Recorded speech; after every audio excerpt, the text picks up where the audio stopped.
परिचय। छात्रों, आज मैं एक सरप्राइज टेस्ट लेने वाला हूं, अतः तुम्हारे पास अध्ययन करने के लिए 10 मिनट हैं। यदि किसी प्रकार का कोई संदेह हो तो पूछ सकते हो। सर, क्या मैं आपसे एक प्रश्न पूछ सकता हूं? हाँ, राहुल, पूछो। सर, मेरे मन में एक आशंका है। हम क्षेत्रफल की गणना करने के कई सूत्रों को जानते हैं, जैसे त्रिकोण, आयत, वृत्त आदि। क्या हम वक्र से घिरे क्षेत्र का क्षेत्रफल निकालने के लिए भी इन्हीं सूत्रों का उपयोग कर सकते हैं? ये बहुत अच्छा प्रश्न है, राहुल। नहीं, हम उन सूत्रों का उपयोग नहीं कर सकते। इसके लिए हमें कुछ समाकलनों का अध्ययन करना होगा, या हमें कुछ कलनों की संकल्पनाओं का अध्ययन करना होगा। ठीक है, आओ एक काम करते हैं, मैं टेस्ट कर लूंगा। आओ आज मैं तुम्हें कुछ अवकलनों के अनुप्रयोगों के बारे में बताता हूं। उद्देश्य: इस पाठ के अंत में आप निम्न करने में सक्षम हो जाएंगे।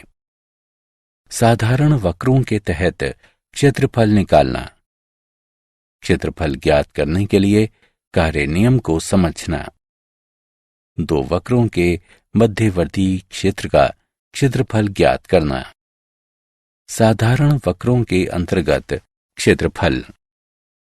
मान लीजिए ए बी में एफ एक्स एक सतत फलन है। तत्पश्चात वक्र y बराबर एफ एक्स एवं रेखाओं x बराबर a तथा x बराबर b तथा x अक्ष से घिरे क्षेत्र का क्षेत्रफल निम्न सूत्र के द्वारा दिया जा सकता है। वक्र x बराबर एफ वाई एवं रेखाओं y बराबर c एवं y बराबर d तथा y अक्ष से घिरे क्षेत्र का क्षेत्रफल निम्नानुसार दिया जा सकता है। क्षेत्रफल ज्ञात करने के लिए कार्य नियम: यदि वक्र पूरी तरह से x अक्ष के ऊपर है तब क्षेत्रफल धनात्मक होता है, किंतु जब ये पूरी तरह से x अक्ष के नीचे है तब क्षेत्रफल ऋणात्मक होता है। किंतु हमारे पास परिमाण पर विचार करने के लिए केवल परिपाटी है।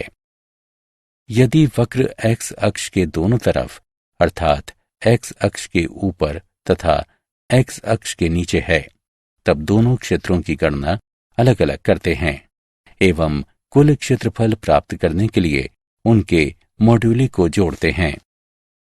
जब x का मान a से b परिवर्तित होता है तब सामान्यतः यदि वक्र y बराबर एफ एक्स n बार x अक्ष के पास से गुजरता है तब y बराबर एफ एक्स एवं रेखाओं x बराबर a तथा x बराबर b तथा x अक्ष के मध्यवर्ती क्षेत्र का क्षेत्रफल निम्नलिखित द्वारा दिया जाता है। यदि वक्र x अक्ष या y अक्ष या दोनों के पास सममित होता है तब एक सममित भाग की गणना करते हैं तथा समग्र क्षेत्रफल प्राप्त करने के लिए इसे सममित भागों की संख्या से गुणा करते हैं। उदाहरण 1, वक्र y वर्ग बराबर x एवं रेखाओं x बराबर 1, x बराबर 4 तथा x अक्ष से घिरे क्षेत्र का क्षेत्रफल ज्ञात कीजिए।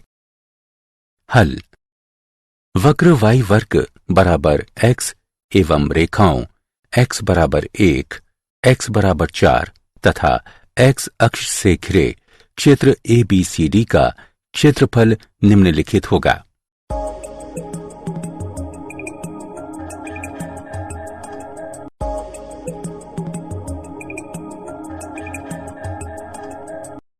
उदाहरण 2, दीर्घवृत्त से घिरे क्षेत्र का क्षेत्रफल ज्ञात कीजिए।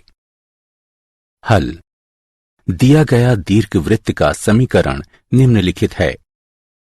यह देखा जा सकता है कि दीर्घवृत्त x अक्ष एवं y अक्ष के पास सममित है। इसलिए दीर्घवृत्त से घिरे क्षेत्र का क्षेत्रफल बराबर है 4 गुणा OAB के क्षेत्रफल के। अतः OAB का क्षेत्रफल निम्नलिखित होगा। अब इसकी गणना करके हल करने पर हमें 3 पाई प्राप्त होगा। अतएव दीर्घवृत्त से घिरे क्षेत्र का क्षेत्रफल बराबर है 4 गुणा 3 पाई के, जो कि बराबर होगा 12 पाई वर्ग इकाई के। उदाहरण 3। परवलय y बराबर x वर्ग एवं y बराबर x के मापांक से घिरे क्षेत्र का क्षेत्रफल ज्ञात कीजिए। हल। निम्न आकृति परवलय x वर्ग बराबर y एवं रेखा y बराबर x के मापांक से घिरे क्षेत्र का क्षेत्रफल दर्शाती है।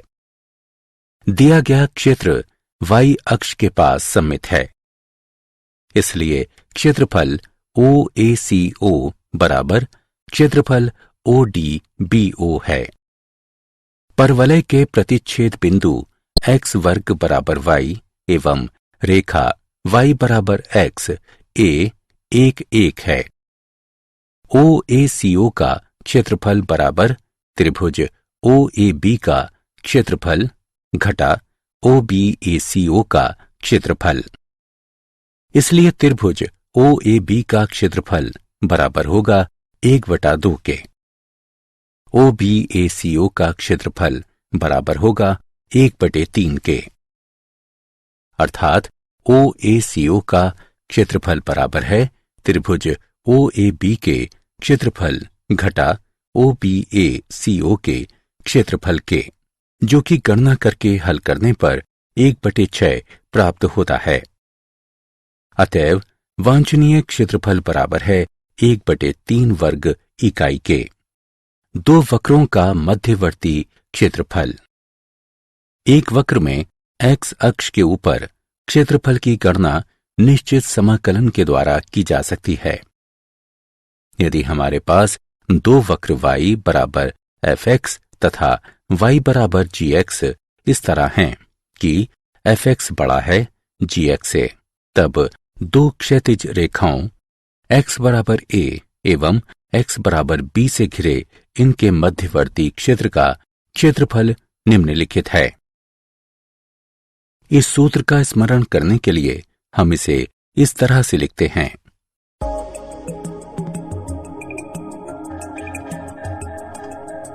उदाहरण 1। वक्र y बराबर x वर्ग जमा 2, y बराबर x बराबर 0 एवं x बराबर 3 से घिरे क्षेत्र का क्षेत्रफल ज्ञात कीजिए। हल। इस आकृति के अनुसार वक्र y बराबर x वर्ग जमा 2, y बराबर x बराबर 0 एवं x बराबर 3 से घिरे क्षेत्र का अभीष्ट क्षेत्रफल छायांकित भाग OCBAO द्वारा प्रदर्शित किया गया है। तब OCBAO का क्षेत्रफल बराबर है ODBAO के क्षेत्रफल घटा ODCO के क्षेत्रफल के, जो कि गणना करके हल करने पर 21/2 वर्ग इकाई के समतुल्य प्राप्त होता है। उदाहरण 2। समाकलन का उपयोग करके उस त्रिकोणीय क्षेत्र का क्षेत्रफल ज्ञात कीजिए जिसकी भुजाओं का समीकरण y बराबर 2x जमा 1, y बराबर 3x जमा 1 एवं x बराबर 4 है। हल। त्रिभुज की भुजाओं का समीकरण y बराबर 2x जमा 1, y बराबर 3x जमा 1 एवं x बराबर 4 है।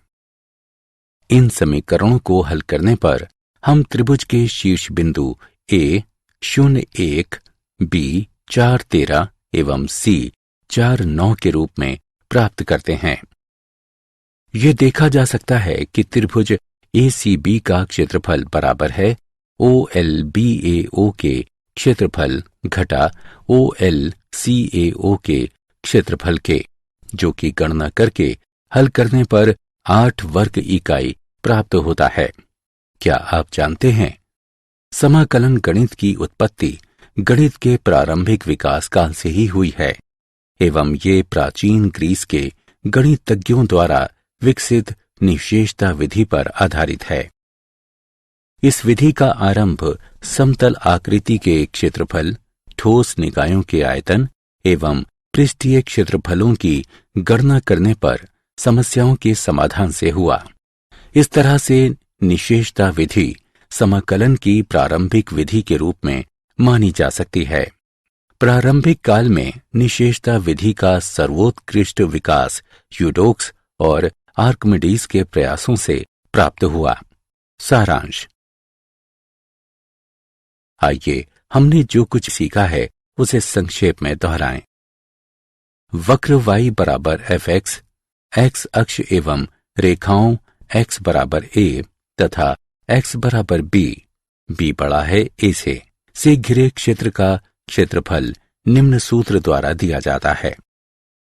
वक्र x बराबर फाई y, y अक्ष एवं रेखाओं y बराबर c, y बराबर d से घिरे क्षेत्र का क्षेत्रफल निम्न सूत्र द्वारा दिया जाता है। दो वक्रों y बराबर fx, y बराबर gx एवं रेखाओं x बराबर a, x बराबर b के मध्य घिरे क्षेत्र का क्षेत्रफल निम्न सूत्र द्वारा दिया जाता है।